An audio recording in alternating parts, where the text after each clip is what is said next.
Amém? Todo mundo animado aí ou não?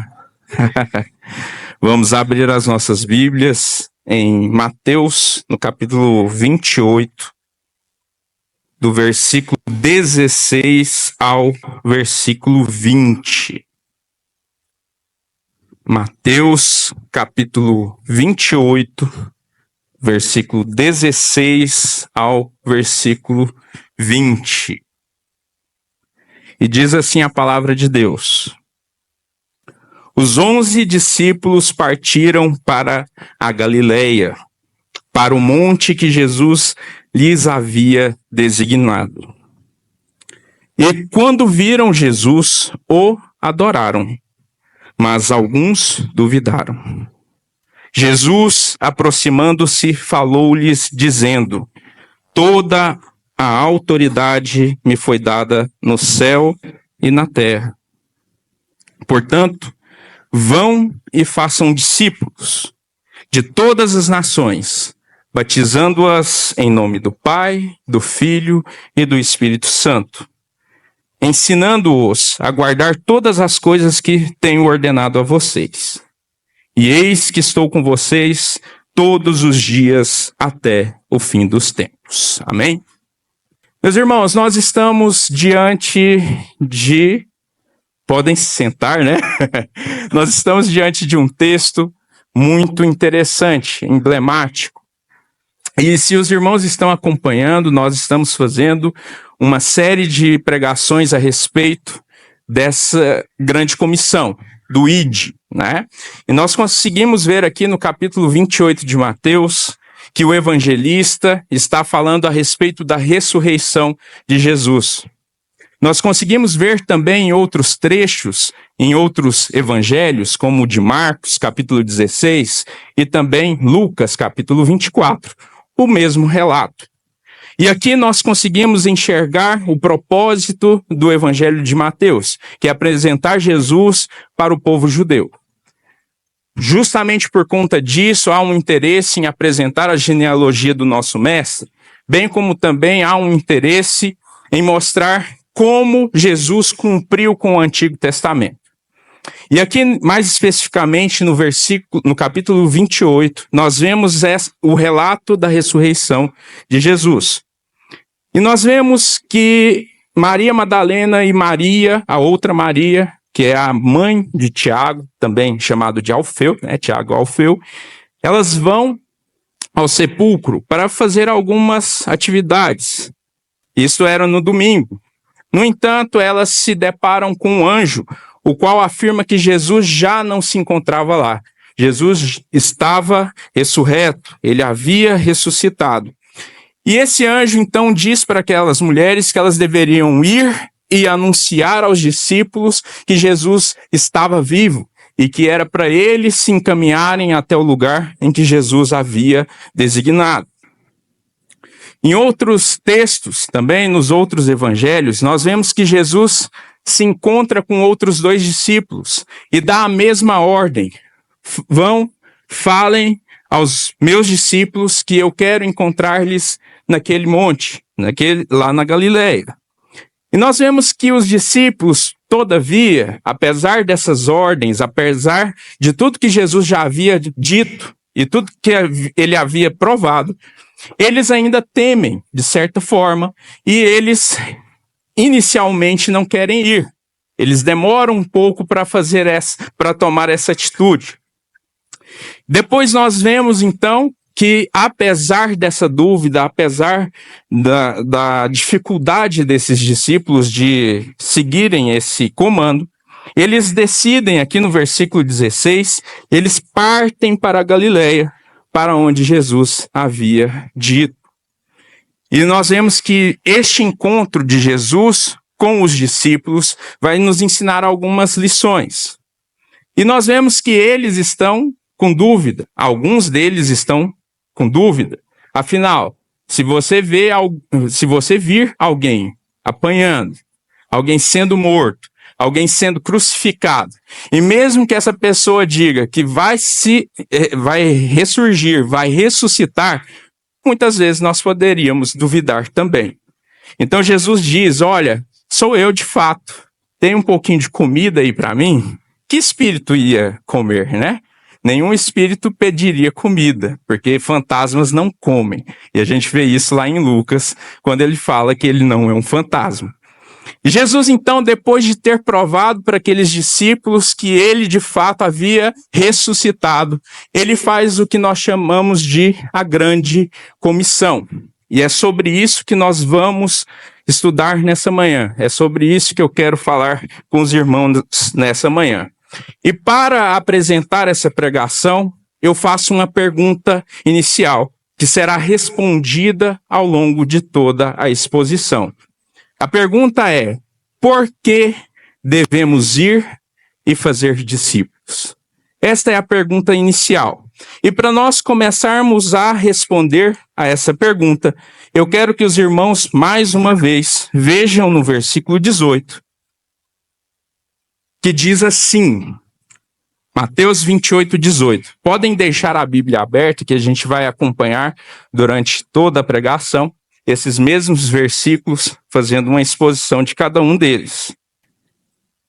No versículo 18 nós vemos, Jesus, aproximando, falou-lhes, dizendo: toda a autoridade me foi dada no céu e na terra. Então, a primeira resposta para a nossa pergunta, por que devemos ir e fazer discípulos, é porque Jesus tem toda a autoridade no céu e na terra. Jesus inicia essa fala dizendo toda a autoridade. Os discípulos já conheciam a autoridade de Jesus. Em muitos outros momentos, eles conseguiram comprovar. No entanto, Moody afirma que a expressão toda dá um contorno especial a essa afirmação. A ideia é que o poder de Jesus agora vai se estender a todos os domínios. E quando nós pensamos em autoridade, nós também pensamos em poder. Seriam essas palavras sinônimas? Será que elas têm o mesmo significado? A esse respeito, Russell Shedd, em seu livro A Autoridade e o Poder, afirma que a autoridade é o poder legítimo para exercer uma atividade, enquanto o poder é uma força aplicada a algo. Para que não fique tão vago para os irmãos, vamos pensar aqui em um carro. Todos aqueles que têm a carteira de motorista têm autoridade para dirigir um carro, beleza? E o que nós utilizamos para que esse carro se movimente? Nós utilizamos algum combustível. Autoridade é a possibilidade de você conduzir. Poder é aquele instrumento, aquele combustível que você utiliza para fazer alguma coisa. Jesus tinha os dois. Jesus tinha autoridade e tinha poder. Moody, ele vai dizer que esses dois elementos, eles são como as duas pernas de um atleta. Aquele que faz uma corrida, né? Não há como nós dissociarmos cada um desses aspectos. Então, nós vemos que Jesus tinha autoridade e tinha poder. Mas nós poderíamos perguntar, mas que poder é esse? Que poder é esse? Se você é jovem como eu, né? Sou bem jovem, viu, meus irmãos? Se você é jovem como eu, talvez você pensaria em alguns desenhos animados. Principalmente desenhos japoneses, né? E, inclusive, eu sou fã. O que nós poderíamos pensar? Bom, sempre existem aqueles personagens que desenvolvem os seus poderes. Alguns acreditam em um poder interno, ou seja, o Ki, né? Outros acreditam que ao fazer alguns exercícios, ao se aplicarem em uma atividade, vão se desenvolver e assim vão conseguir derrotar os seus oponentes. Bom, a Bíblia não é caricata dessa forma. A Bíblia, ela não tem essa ideia desse poder sobrenatural como algo que não vem de Deus, como algo que não vem do Espírito Santo. Não é simplesmente porque você vai concentrar e vai realinhar seus chakras que você de fato conseguirá chegar a esse objetivo. A verdade é que o poder de Jesus, lá no versículo 18, a palavra no original dá uma ideia de poder absoluto. É o poder acima de todos os poderes. E é somente Jesus que conquistou esse poder. E como ele conquistou esse poder? Morrendo na cruz. Ele nos resgatou. Ele tirou aquilo que era contra nós. Ele pagou a nossa dívida para com o nosso Pai.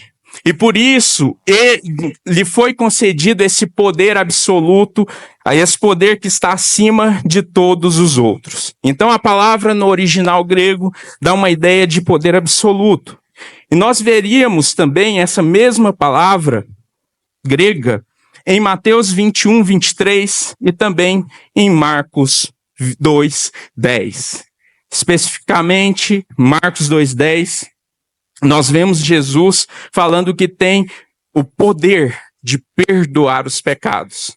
Os judeus não entendiam muito bem isso. Eles foram criados como alguém que acreditava que somente Deus tinha esse poder. E Jesus, ele argumenta dizendo que, sim, ele tem poder para perdoar pecados. Os judeus acreditavam que essa era uma blasfêmia. Inclusive, essa foi uma das justificativas para condenar Jesus. Olha, ele fala heresias, ele blasfema contra o Espírito Santo, contra Deus. Ele toma para si um lugar que não é dele.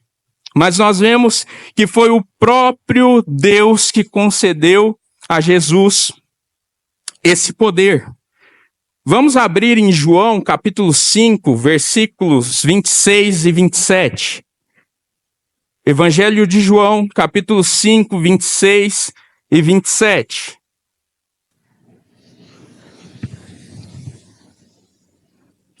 O que diz a nossa palavra? Jesus respondeu: em verdade lhes digo, que vocês estão me procurando. João 5, 26 e 27, verdade. 5, 26. Porque assim como o Pai tem vida em si mesmo, também concedeu ao Filho ter vida em si mesmo. Versículo 27. E lhe deu autoridade para julgar, porque é o Filho do homem. Jesus tem todo esse poder. Jesus tem toda a autoridade. Ele podia julgar. Ele podia fazer aquilo que era de direito. Ele podia exercer o seu poder, porque ele também tinha autoridade. E mesmo Jesus tendo todo esse poder e toda essa autoridade, ele decide compartilhá-la conosco. Vejam que Jesus maravilhoso. Mesmo ele sendo esse todo-poderoso, ele tendo todo o poder e autoridade, ele decide, então, compartilhá-la conosco. Abram em João, capítulo 14, no versículo 12, para nós vermos aqui o que a Bíblia diz. João 14, 12. Em verdade lhes digo que aquele que crê em mim fará também as obras que eu faço, e outras maiores fará. Jesus diz que aquele que crê nele também fará obras de poder. Jesus nos concede uma autoridade. E é justamente por isso que eu me lembro aqui de um texto de um erudito britânico que diz que Jesus acompanha seus agentes. Ele não dá poder usando um controle remoto, como se estivesse um joguinho. Mas Jesus está presente com aqueles que ele envia. Jesus está presente conosco. Ele nos dá poder. Se ele ordenou, se ele disse que nós deveríamos ir, com toda certeza ele nos dá o poder para nós irmos. Então não espere o momento adequado, não espere o momento ideal para que você possa ir. Confie que você já tem o poder de Jesus Cristo para você vencer todos os desafios. Confie que você tem o poder de Jesus Cristo para você ir e fazer discípulos. Amém? Amém. Nós temos ainda uma segunda resposta para a nossa pergunta: por que devemos ir e fazer discípulos? Vamos voltar ao nosso texto principal, versículo 19, que nos diz o seguinte: toda a autoridade, portanto, vão e façam discípulos de todas as nações. Então, a segunda resposta para a nossa pergunta é: porque Jesus ordenou. Simples assim. Por que devemos ir e fazer discípulos? Porque Jesus ordenou. E muitas vezes nós utilizamos esse versículo como tema de pregações, como tema de congressos, como tema de festividades.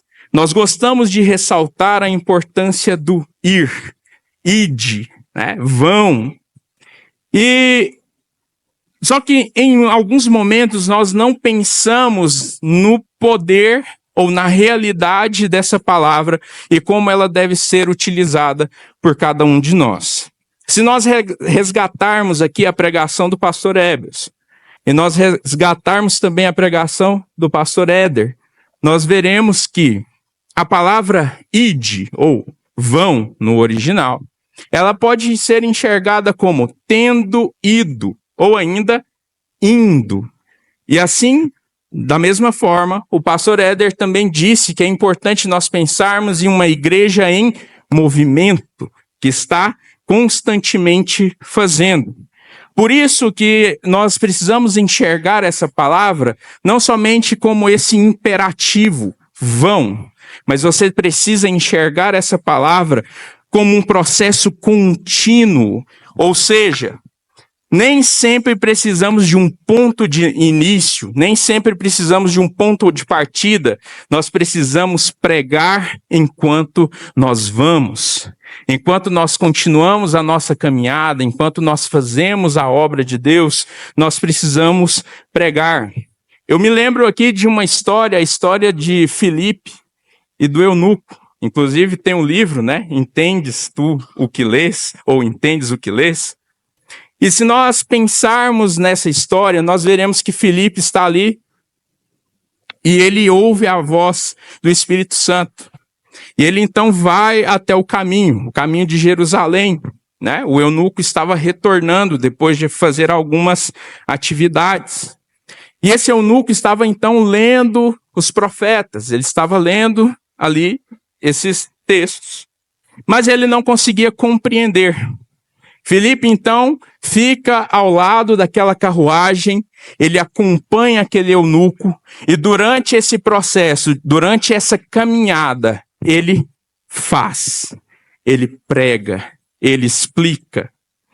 Então, Filipe falou em uma estrada, Filipe estava em um deserto, mas foi nesse caminho que ele fez a obra de Deus.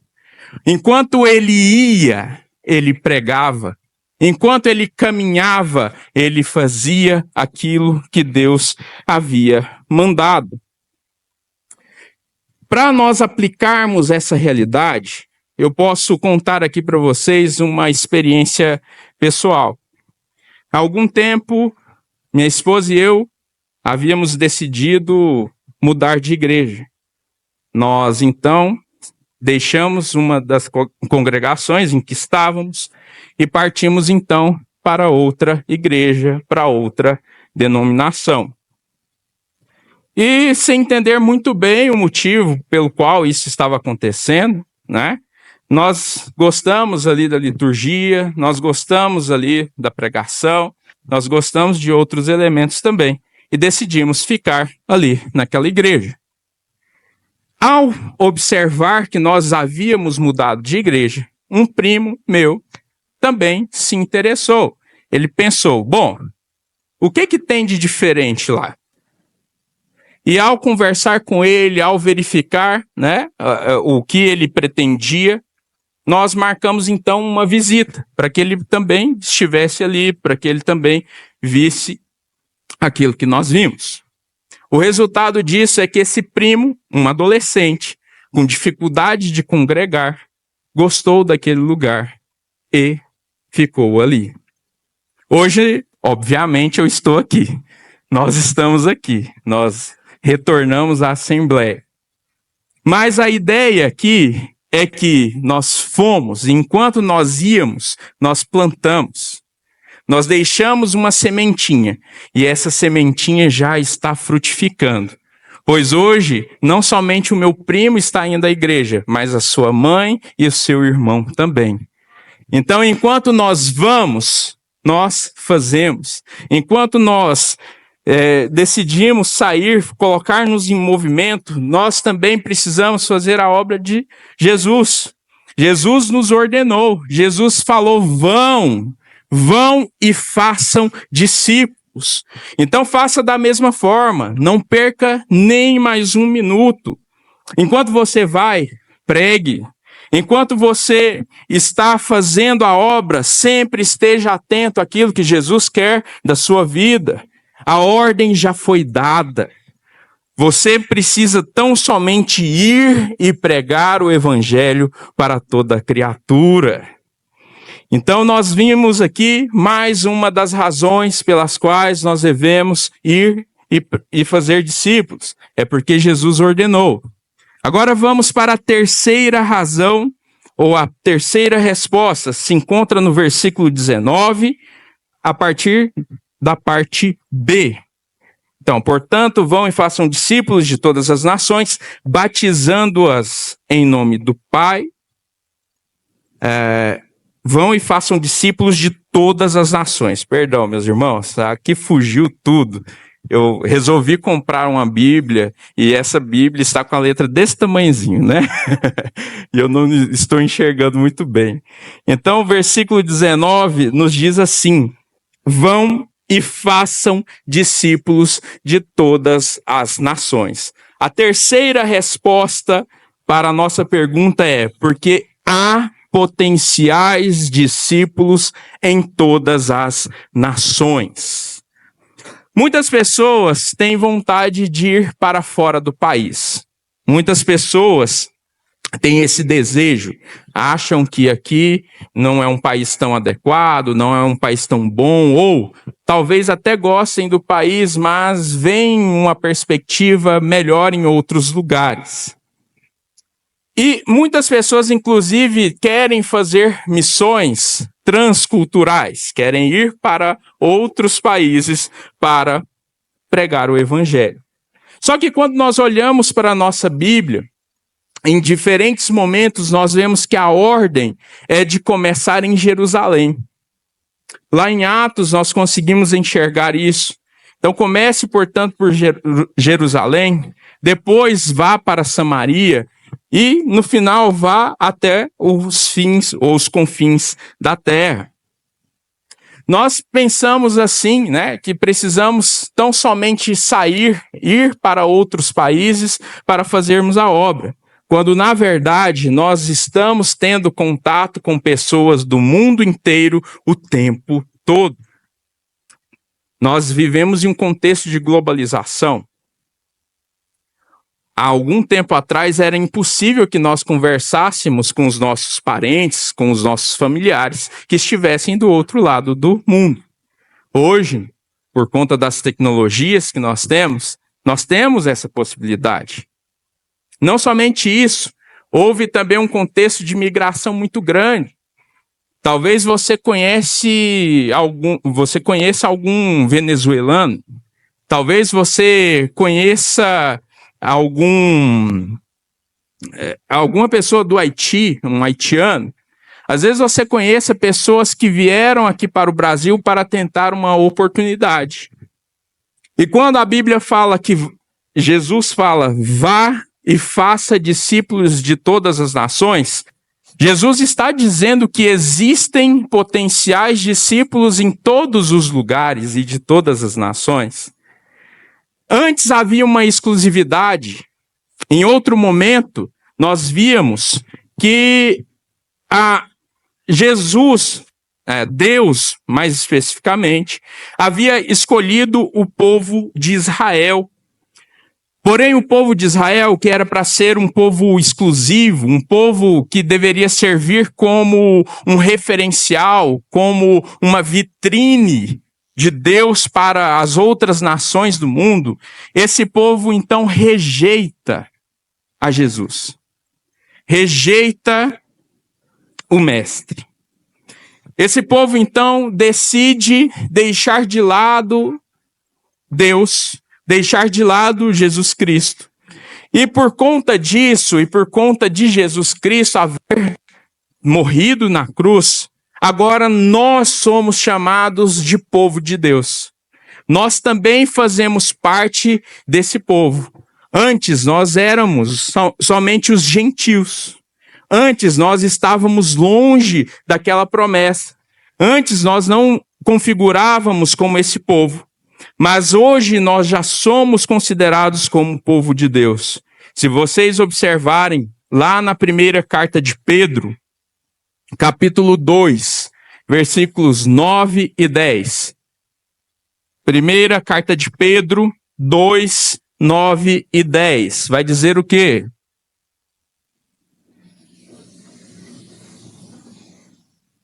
Vocês, porém, são geração eleita, sacerdócio real, nação santa, povo de propriedade exclusiva de Deus. Versículo 10. A fim de proclamar as virtudes daquele que os chamou das trevas para a sua maravilhosa luz.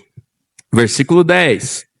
Antes, vocês nem eram povo, mas agora são povo de Deus. Nós não éramos povos. Nós não fazíamos parte dessa família. Mas Jesus Cristo morreu por cada um de nós e nos faz agora parte dessa família. Cada um de nós constitui mais um membro desse corpo, que é o corpo de Jesus Cristo, a igreja de Cristo. Então nós já fomos adicionados, e se nós fomos adicionados, é porque alguém acreditou, alguém pregou, alguém fez discípulos de outras nações. Hoje nós lemos os escritos de Paulo. Paulo viveu em outro contexto, mas deixou seus registros, e esses registros estão na Bíblia Sagrada. Nós aprendemos com um estrangeiro o que é vivenciar o Evangelho de Cristo. Sempre existem discípulos de outras nações que podem ser alcançados pela graça de Jesus. Pensando nisso, eu me lembro de uma história. Na igreja presbiteriana do Egito, da cidade do Cairo, existe aproximadamente 7.000 membros. Mas qual é o detalhe nessa história? Você poderia pensar, nossa, que igreja grande. Mas se nós pensarmos nesses detalhes, essa obra fica ainda maior. Primeiro, no Egito não se pode fazer proselitismo. Você não pode fazer discípulos. Você não pode pregar fora da igreja. Você não pode fazer um culto externo. Você não deve fazer nada disso. Não pode convidar o seu irmão para ir à igreja no domingo, para ouvir a palavra de Deus. Outro ponto. Nessa igreja do Egito, né? A maioria, no Egito, a maioria é muçulmana. E se vocês prestarem atenção, os muçulmanos, eles são aversos, eles não concordam ali com o evangelho de Jesus, eles seguem o Islã. E uma vez que uma pessoa decide se transformar em cristão, ir para a igreja evangélica, essa pessoa acaba sendo deixada de lado, ela é segregada da sociedade, ela já não é considerada nem mesmo parte da família. E nesse contexto tão adverso, nós vemos a igreja crescendo, uma igreja monumental, com muitos membros. Mas por que isso aconteceu? Primeiro, porque alguém foi e pregou o evangelho. Alguém fez discípulos em outras nações. Segundo, porque é Deus que trabalha por sua obra. É Deus que acrescenta a cada dia aqueles que vão ser salvos. Sabe qual é a estratégia de Deus para que os muçulmanos se convertam ao cristianismo? Primeiro, o correto procedimento dos cristãos, o testemunho. Segundo, sonhos. Deus tem usado sonhos. E os muçulmanos, eles acreditam em sonhos, que sonhos são revelações. Então Deus tem mostrado para os muçulmanos que eles estão indo ter um encontro com Jesus e estão indo para uma igreja evangélica. Então eles estão indo, eles acreditam muito nisso. Mas é necessário que nós entendamos que em todos os lugares, em todas as nações, existem potenciais discípulos. Por isso nós precisamos ir e pregar o evangelho. Então, por mais que nós não consigamos ir literalmente a outros países, nós devemos cuidar do nosso procedimento, como nós temos nos portado. E pensando nisso, nós precisamos também enfatizar: devemos sempre, a todo tempo, pregar o evangelho a toda criatura. Jesus já deixou essa palavra para que a gente pudesse pregar. Jesus já deixou os seus ensinamentos. Portanto, nós precisamos ir e fazer discípulos de todas as nações. Utilize as tecnologias ao seu favor. Preste muita atenção àqueles que estão ao seu redor. Ao olhar para um estrangeiro, não veja com aversão. Não olhe como aquele que está querendo tomar um emprego ou invadindo o seu país. Veja como um potencial discípulo que pode ser alcançado por Jesus Cristo. Faça isso e com toda certeza as nossas igrejas cada vez mais serão maiores. A quarta e última resposta para a nossa pergunta, por que devemos ir e fazer discípulos, ela se encontra no versículo, parte no versículo 19, parte no versículo 20. Vamos lá. Portanto, vão e façam discípulos de todas as nações, batizando-as em nome do Pai, do Filho e do Espírito Santo, ensinando-os a guardar todas as coisas que tenho ordenado a vocês. Então, a quarta e última resposta para a nossa pergunta é porque os discípulos precisam ser batizados e ensinados. O batismo, ele é um dos rudimentos do cristianismo. Nós vemos esse rudimento como uma função também social. Uma vez que a pessoa se batiza, ela está dizendo para todos os demais, os que estão ao seu redor, que ele de fato decidiu morrer para o mundo e viver para Deus. Esse batismo cristão tem um diferencial. Ele é feito a partir dessa trindade. Nós batizamos em nome do Pai, do Filho e do Espírito Santo. É o único batismo em que se batiza dessa forma. Pai, Filho e Espírito Santo. Se nós pensarmos lá na antiguidade, nós veremos a figura de João Batista. João Batista teve uma função própria, uma função muito importante. Ele preparou o caminho para que Jesus viesse. Ele batizava para o arrependimento de pecados. João Batista batizava em água, mas ele dizia que viria aquele que batizaria com o Espírito Santo. A partir do momento, então, em que Jesus vem, Jesus morre, Jesus deixa esse rudimento.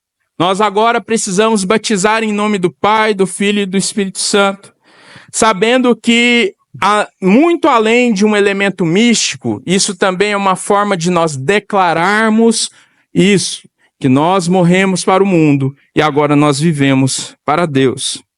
Às vezes, algumas pessoas não querem se batizar, principalmente adolescentes, né? Adolescente, às vezes, fica com a resistência para se batizar. Mas por que isso às vezes acontece? Tem-se medo de pecar. Acredita-se, né, que a partir do momento em que você se batiza, você já não peca mais. Seria bom se fosse assim, né? Seria maravilhoso se fosse dessa forma. Mas todos nós que batizamos, nós sabemos que, como um desvio de percurso, como uma eventualidade, como algo que não é recorrente, pode ser que nós pequemos. Então, a ideia de não se batizar por conta do pecado, ela não é válida. Ela não deveria nem entrar em nossa consideração. Porque se um dia você pecar, depois de ter se batizado, você tem que pedir perdão, confessar e compreender que Jesus é poderoso para perdoar todos os pecados. Jesus é poderoso para remir todos os seus pecados. Não há pecado que não possa ser perdoado ali por Jesus, porque ele comprou esse direito na cruz por cada um de nós. Então, o batismo é um rudimento que precisa ser sempre feito. E o segundo que Jesus Cristo fala é que os discípulos precisam ser ensinados. Ele diz assim, né? Ensinando-os a guardar todas as coisas que tenho ordenado a vocês. Meus irmãos, Jesus ensinou muito. Se nós lermos todos os evangelhos, nós veremos a obra, a vida e obra de Jesus Cristo. E como ele veio para lançar luz sobre alguns pontos muito importantes. E aí Jesus, ao resumir toda o que nós precisamos fazer, ao dizer ali, né? Vá, ame o teu próximo. Ame o teu próximo. E se nós quiséssemos resumir lá em Tiago, no capítulo 1, no versículo 27, projeta aí para a gente, por favor. Tiago 1, 27.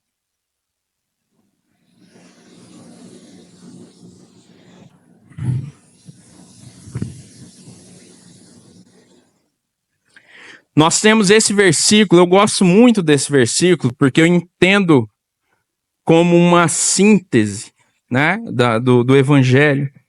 A religião pura e sem mácula para com nosso Deus e Pai é esta. Pode continuar, versículo 28. Visitar os órfãos e as viúvas nas suas aflições e guardar-se incontaminado do mundo. Aqui nós temos duas relações. Uma relação para com o próximo e uma relação para com Deus. Se nós pudéssemos resumir tudo visite, faça o que precisa ser feito, ajude aqueles que têm necessidades, estenda a mão para aquele que te pede ajuda, faça, sem medir esforços, o que for necessário para que as pessoas tenham uma vida um pouco mais digna, uma vida melhor. Isso é visitar os órfãos e as viúvas em suas aflições. Lembrem-se que o homem era o provedor naquele momento histórico. Então, perder o marido em uma casa era como perder o sustento. Era como perder a fonte de tudo que havia ali naquela casa. Então, órfãos e viúvas ficavam em vulnerabilidade social. Eram pessoas que acabavam ficando, eram deixadas de lado na sociedade, passavam necessidades. Então, Tiago diz, olha, visite, faça isso. Não à toa a igreja primitiva, né, constitui os diáconos para assistir essas pessoas. Visite órfãos e viúvas. E guarde-se incontaminado. Guardar-se incontaminado. A ideia é, vamos nos esforçar para que esse mundo não adentre, para que o mundo não entre em nossos corações. Porque uma vez que ele entrar, é difícil sair. Uma vez que ele fizer morada, é complicado, é difícil. A melhor opção é, portanto, guardar-se. E aí, como que a gente vai se guardar? A gente pode esconder a palavra de Deus, a palavra que Jesus nos deu, em nosso coração. A partir do momento em que eu escondo a palavra de Deus em meu coração, eu consigo, né, lutar de uma forma mais eficaz, de uma forma mais assertiva.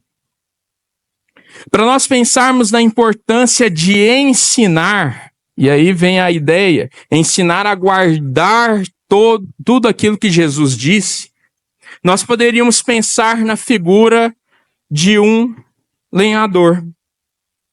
Existe uma história em que um lenhador muito habilidoso, perito em sua arte, ele saiu certo dia para fazer a sua obra, para trabalhar.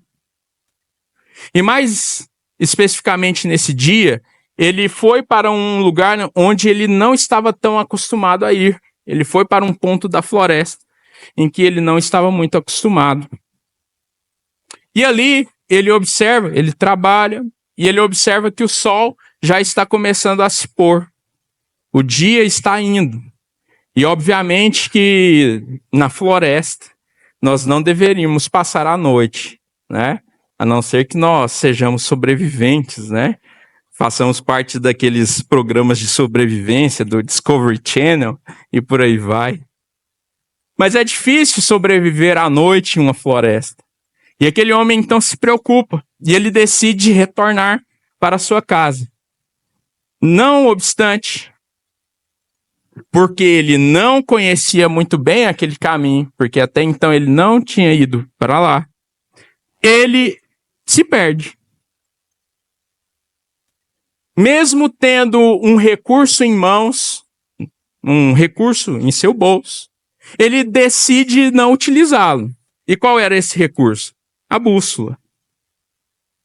Ele decide mais um pouco achar o caminho de casa e, sem ter muito sucesso, ele então pega e olha aquela bússola.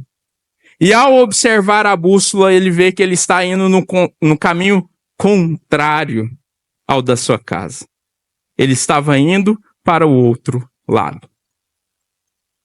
A partir do momento então que ele olha para aquela bússola e ele vê o caminho certo, ele consegue ir e alcançar a sua casa e ficar em segurança antes que a noite chegasse. Da mesma forma, nós temos uma bússola. Nós temos a palavra de Deus. Quando às vezes nós estamos indo para os caminhos errados, para os caminhos duvidosos, para os caminhos tortos, quando nós estamos indo em uma direção que confronta a vontade de Deus, nós precisamos olhar para as nossas Bíblias e ver qual é o caminho certo. Nós precisamos pegar a Bíblia, consumir a Bíblia, mastigar, ruminar a palavra de Deus, para que a gente possa encontrar o caminho certo. Vocês sabem que só existe um caminho. Esse caminho, ele é estreito. Só existe um lugar pelo qual nós podemos ir. Por isso, constantemente, nós precisamos nos orientar pela nossa bússola, que é a palavra de Deus. Então, ensinar a guardar todas as coisas que Jesus ensinou tem a ver com ensinar a meditar na palavra de Deus. Ensinar a vivenciar o que Deus quer para as nossas vidas. Jesus Cristo veio à Terra para cumprir a vontade de seu Pai.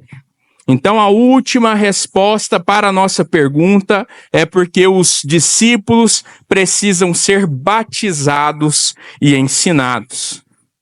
Agora nós podemos concluir, então, a nossa pregação. Depois de nós termos visto as respostas à nossa pergunta, nós poderíamos ainda perguntar, mas com que garantia que eu devo ir e fazer discípulos? Eu tenho alguma garantia? Eu tenho algum bônus? Ou só ônus? Eu ganho alguma coisa? Ou tem algum bem para mim?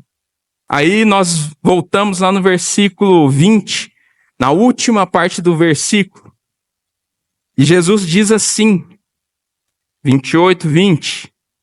E eis que estou com vocês todos os dias até o fim dos tempos. A nossa garantia é que Jesus Cristo está conosco. A garantia de nós podermos ir e pregar o evangelho é que Jesus Cristo está conosco. Ele promete estar conosco todos os dias. Não tem um dia sequer que Jesus não esteja conosco. Não tem um momento sequer que ele não esteja conosco. Às vezes, até mesmo naquela dificuldade, naquele momento terrível pelo qual você passou ou está passando, Jesus está do seu lado. Jesus está contigo. Ele está conosco por meio do Espírito Santo. Se nós lêssemos em João 14, 26, nós veríamos que sim, ele enviaria o Consolador para que estivesse conosco. Então, nós fomos chamados por Jesus, né? Jesus fez essa grande comissão e nós precisamos ir e fazer discípulos. Primeiro, porque ele tem toda a autoridade no céu e na terra. Segundo, porque Jesus nos ordenou. Terceiro, porque ele diz que há potenciais discípulos em todas as nações. E quarto, porque ele diz que é preciso batizar e ensinar seus discípulos. Então, nessa manhã, a minha oração é que ele nos ajude nessa tarefa. É que ele nos capacite.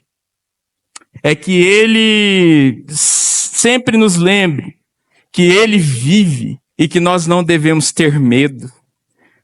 É que ele nos lembre que nós não precisamos duvidar do seu poder, porque ele tem todo o poder e autoridade. É que ele continue conosco, porque ele prometeu que estaria conosco todos os dias até a consumação do século. Então a minha oração nesta manhã é que Jesus nos relembre de tudo isso. E todas as vezes que você se perguntar por que devo ir e pregar, por que devo ir e fazer discípulos, que você se lembre que ele tem toda a autoridade, que ele ordenou, que há potenciais discípulos em todas as nações e que é preciso batizar e ensinar os seus discípulos. Vamos ficar de pé para nós encerrarmos.